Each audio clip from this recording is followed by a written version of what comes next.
Dude, you've never heard of Bunnyman Bridge? I had been living in Virginia for less than 6 months when my buddy Scott, we'll call him, asked me this question. I was a recent transplant from New Jersey and had no idea what he was talking about. We were sitting on the lawn outside of the house we rented together, tossing back beers in the brisk evening air. Why, no, I said. What is that? Well, back in the 70s, some kids were out on this bridge in Clifton, right? They parked near the bridge, underpass thing, looking to bang or have sex, I guess. Guy and a girl. Anyway, they park, and before they can even turn off the car, Scott's left fist smacked into his right palm. Bam! Window shattered. Crazy dude, dressed like a bunny, full bunny suit, ears and all, standing there, hatchet in hand. He had smashed out their window. He warns them to leave and never come back. They haul ass out of there, right? Tell the cops. The psycho threw the hatchet at them or something, 'cause they had it with them. Cops never found everything, or anything at all. They'd find corpses out there of rabbits after that year. I said, man, that's crazy. It sounded tame compared to the stories we told and retold growing up. New Jersey is a messed up place. That was Halloween night. If you go out there on Halloween, the bunny man comes out and tries to chop you up. No, Scott, I finished my beer and put the empty can down in the dewy grass. We're not going out there. We're going out there, he said, completely ignoring me. We gotta. It's awesome. I sighed. You can't talk Scott out of doing stupid things. Ask any of the emergency room doctors that had stitched his ass back together over the years. Fine, we'll go. Scott was like a kid on Christmas Eve. It was 2 weeks before Halloween, and I'd figured he'd get drunk and forget all about it. Well, I was wrong. Halloween crept up on me, and that entire day Scott wouldn't stop going on and on about our trip to the Bunnyman Bridge. He filled the gas tank in his Jeep, brought snacks, and even paid for some decent weed to smoke on the way there. At this point, I'd be a dick and say no, so off we went. The drive from Norfolk to Clifton took a little over 3.5 hours. We were going way out there. It's a tiny place, lots of historical significance. Not even 300 people living there full time. The bridge was outside of town, on a back road near some old homes. I didn't believe for a minute that crazy killer in a bunny costume would be wandering around at midnight. It had been almost 45 years since the story first popped up, but I do believe in being prepared. I've been in the habit of carrying a small pistol with me everywhere I went since moving to the state. I wasn't stupid enough to leave it at home. We weren't trespassing, so I wasn't afraid of getting in trouble. I have my concealed carry permit. Better safe than sorry, right? We rolled through the old town just before midnight and made our way to the outskirts. During the day, I'm sure it would be a beautiful place to visit. Old churches, a steam locomotive parked on the tracks, a true throwback to the idyllic Americana of 60 years ago. At night, the tall peaks on the buildings cast odd, angular shadows against the ground, elongated by the light of the full moon. There were no street lamps or any kind of electric light. Most of the buildings we passed were dark. Once we drove through the small town we came, onto the back roads, it was even worse. Dense treetops bowed over the road, blocking the moon from the majority of the drive, making it completely dark, completely pitch black. Scott couldn't have picked a better night to come out here. I'm not easy to scare, but my palms were starting to sweat a little. The hair on my forearms were on end, sending tiny pinpricks of electricity up my spine every time they brushed the interior of the car. Despite the balmy weather, I felt a chill creep along my skin. We rode in silence for the better part of the trip before Scott pulled over and parked. He turned to face me, looked me in the eye and grinned. "We're here." Without breaking eye contact, he killed the headlights and turned off the engine. The world descended into darkness, an inky black nothing that swallowed us up. Without the thrum of the old Jeep's engine, it was quiet as a grave. The sudden silence left my ears ringing. "So, we drove all the way out here. Now what?" I looked out the window, squinting, trying to see the scant moonlight that cut through the canopy of the leaves. It didn't illuminate much. "We walked to the bridge." Scott didn't wait for me to respond. He got out of the car and closed his door. He began walking down the road, not looking back. I wasn't about to let him wander off without me. Scott is a disaster waiting to happen, and I didn't feel like spending my evening with him in the ER again. I jumped out of the Jeep and followed him. The road meandered through the thick trees for a few hundred yards before coming to a tight curve.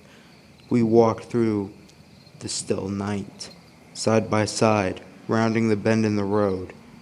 We reached an area where the tree cover was thinner and the moonlight broke through. The road narrowed into a concrete tube, cutting through a small raised embankment. It was too dark to see the top of the elevated roadway. In the waning moonlight, the tunnel was little more than a yawning black opening, flanked in pale gray concrete. Bunnyman Bridge," Scott said with a sense of triumph in his voice. He took out his phone and turned to face me. "Leave it to this idiot to take a selfie at this time like this," I thought. He made a stupid face, moved the phone around to light up the photo, and pressed the screen. As he did, I noticed movement near the tunnel. At first I thought I was seeing things, but then I saw it again. From the bushes on the side of the structure, a tall white form emerged. Scott saw the look on my face and spun around, phone in hand. The flashlight on his iPhone came up and lit up the roadway. Standing there, in front of the gaping black narrow of the underpass, was a man in a bunny suit, well over 6 feet tall and gangly, all limbs and no mass. There was a yellow and red fire axe gripped in his hands.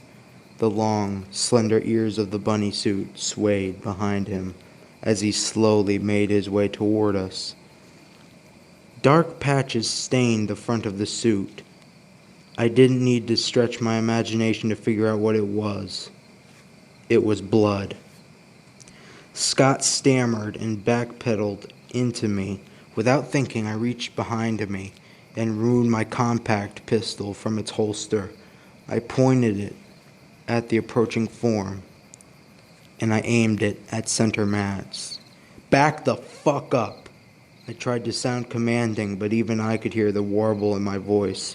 "I'll fucking shoot you, I swear to God." "Leave," he said.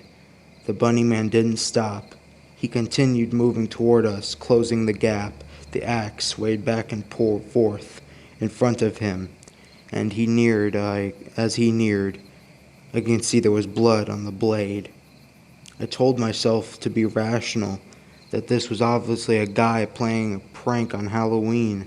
He was trying to scare some idiots who came to see the bridge. But most people would drop that shit in a heartbeat when there was a loaded gun pointed at them. He kept coming. The movement was slow, but he kept pacing toward us.